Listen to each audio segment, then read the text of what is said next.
Hello, this is Dr. Grande. Today I will analyze the case of Trinity Shockley.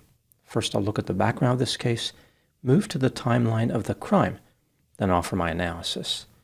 Trinity Jade Shockley was born on October 26, 2006, and lived in Mooresville, Indiana. This is 19 miles southwest of Indianapolis. She resided with her father, Timothy Shockley, in the Colonial Apartments on North Indiana Street. According to Trinity, her mother died from a drug overdose. Trinity attended Mooresville High School, about a mile south of her home. She identified as transgender and sometimes used the name Jamie. On Tuesday, September 6, 2022, at 6:50 a.m., 15-year-old Trinity was hit by a car when she was crossing North Indiana Street to board her school bus. She was propelled into the air by the impact and sustained fractures to her skull, femur, and arms. The driver of the vehicle was an intoxicated man named Michael Simpson. His BAC was .125 at the time of the collision. The legal limit is .08. He was charged with 4 offenses, including causing serious bodily injury while operating a vehicle while intoxicated and possession of paraphernalia. On August 28, 2023, almost a year after the collision, Michael died.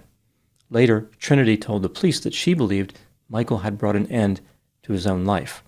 She felt guilty about his death. Trinity recovered from her injuries and even visited the police who responded to the collision. Now moving to the timeline of the crime.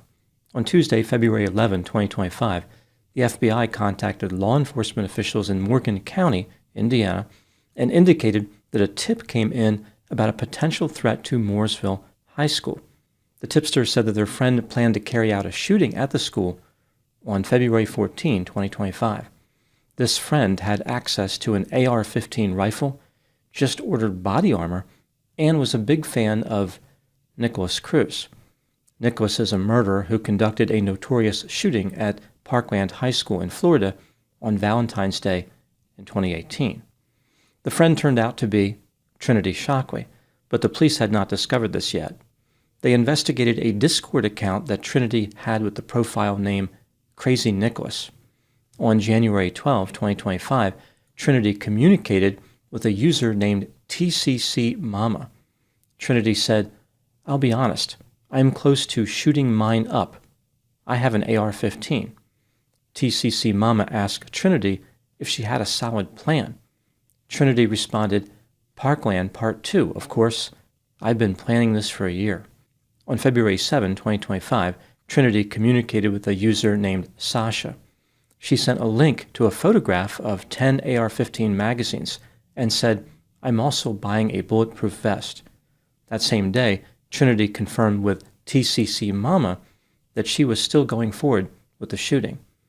Trinity confirmed this again 3 days later and sent a photograph of the mass shooter Dylan Roof and images of AR-15 rifles. On February 11, 2025, at about 3 p.m., Trinity Shockley approached a counselor at Mooresville High School. She wanted to speak with this counselor about some ongoing issues. During their conversation, Trinity mentioned that she was sexually attracted to Nikolas Cruz.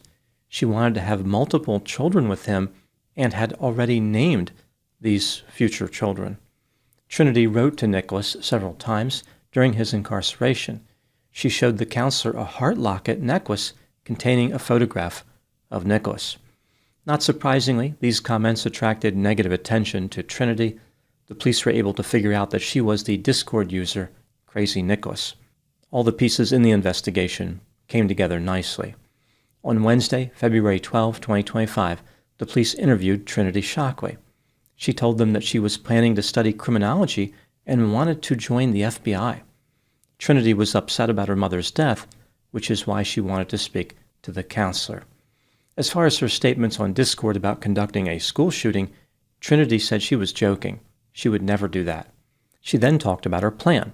Again, this is a plan for something she never intended on doing. Trinity said that she would go to the school with a firearm. At lunchtime, she would move into a position outside because this is when she could kill the most people. Trinity thought about buying a gun but changed her mind. She did not have a firearm. After she was struck by the motor vehicle in September 2022, Trinity had been bullied. Her motive for the attack, however, was not this mistreatment. Rather, it was to prove to Nikolas Cruz that she was his #1 fan. She spoke for a while about a shrine she had built to Nikolas and believed they both had the same mental problems. Trinity Shockley was arrested and charged with 3 offenses: conspiracy to commit murder, intimidation, threat to commit terrorism, and conspiracy to commit intimidation, threat to commit terrorism. On October 27, 2025, Trinity Shockley pleaded guilty to 1 count of conspiracy to commit murder. This is a level 2 felony. The terms of her plea deal call for a 20-year prison sentence with 7.5 years suspended, so 12.5 years in prison. Trinity must also serve 5 years on probation, receive mental health counseling, and is prohibited from researching materials related to school shooters. She is scheduled to be sentenced on November 24, 2025. Now moving to my analysis. Here are my thoughts on a few areas that stood out to me in this case. Item number 1.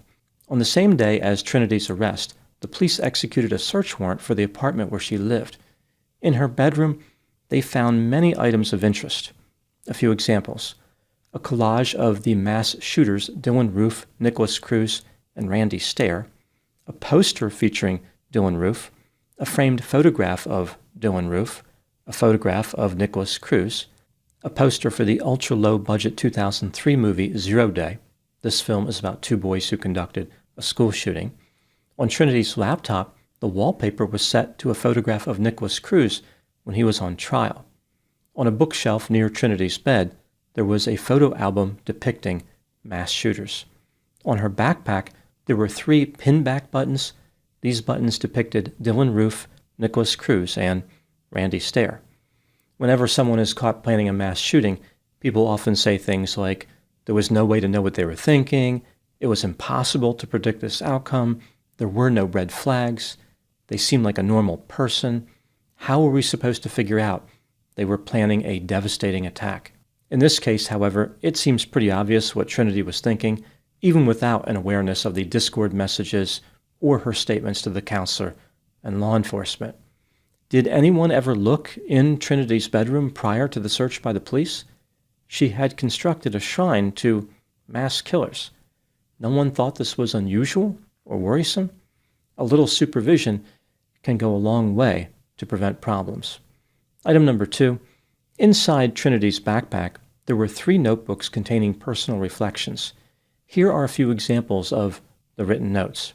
In an entry dated December 16, 2024, Trinity indicated that she was a transgender male who had a lot of homicidal thoughts, which never stopped. She wanted to be just like Elliot Rodger. He is a notorious killer who murdered 6 people and injured 14 others in 2014. His motive was an inability to achieve romantic success.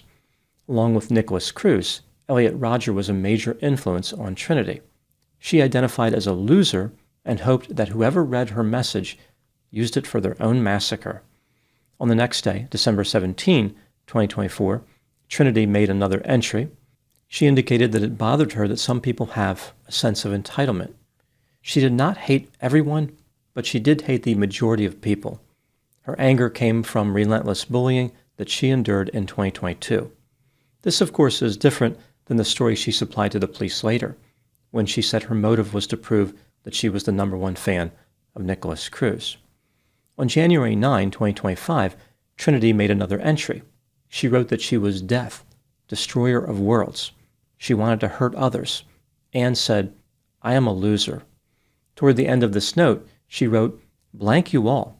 We will all be laughing when you die. I hate you all. Die, die, die." One thing is for sure, Trinity is never going to win an award for subtlety. 4 days later, Trinity indicated that the homicidal thoughts would not stop.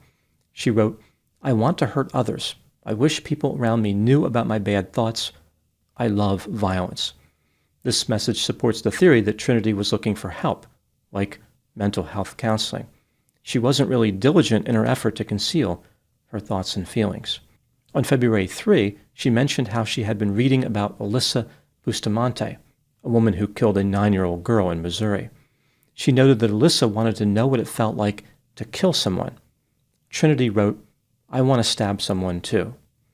That same day, she wrote, "I deserve pain, nothing else." On February 5, 2025, Trinity talked about how Nikolas Cruz was lovely and had taught her a bunch of things about guns. For example, that the AR-15 is semi-automatic. Item number 3. During the investigation, the police spoke to a school district employee involved with the mental health program. This individual said that Trinity had sought mental health care from the school starting when she was a freshman. Each time she would try to receive mental health counseling, her father would deny her access to the resources. The employee said it was her understanding that Trinity's father did not believe in mental health treatment and did not take his daughter's condition seriously. 2 weeks after Trinity turned 18, she signed herself up for mental health counseling. Item number 4, what do I think happened in this case? This is just a theory, my opinion. For some reason, Trinity Shockley developed intrusive thoughts about committing homicide. It's not clear if this came from the head injury she sustained when she was struck by the car, the alleged bullying she was subjected to afterward, or some other cause. Trinity wanted to get revenge for perceived injustices and hated people. This case has attracted a lot of attention because Trinity embraced the transgender ideology. There have been a few cases I have covered where the transgender aspect appeared to play a role in the motive of a killer or wannabe killer. In this case, however, the transgender ideology did not contribute to the motive, as far as I can tell. I don't believe Trinity was too serious about it. For example, her attorney said the pronouns she and her were fine for Trinity. This, of course, matches her biological sex. In Trinity's writings, she did not mention the transgender aspect very often, and she didn't really connect it to the violence she was planning.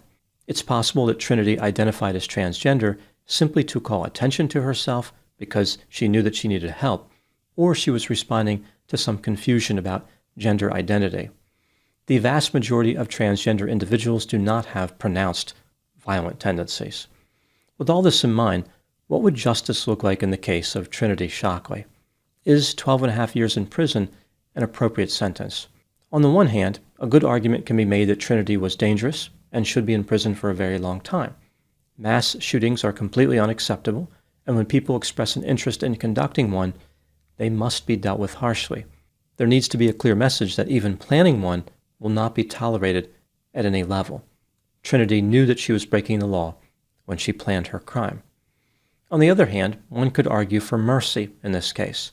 Trinity appeared to be a confused young woman plagued by homicidal thoughts, who desperately tried to receive mental health counseling, but was prevented from doing so.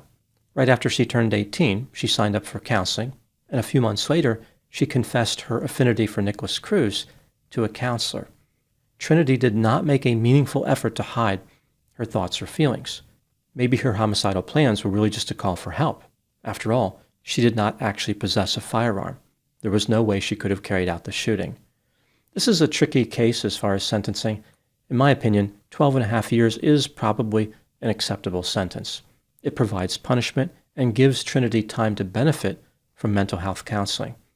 Leniency in sentencing risks sending a signal that planning a mass shooting carries no real consequences, while a harsher sentence might be overly punitive given the uncertainty about whether Trinity ever intended to follow through with the shooting.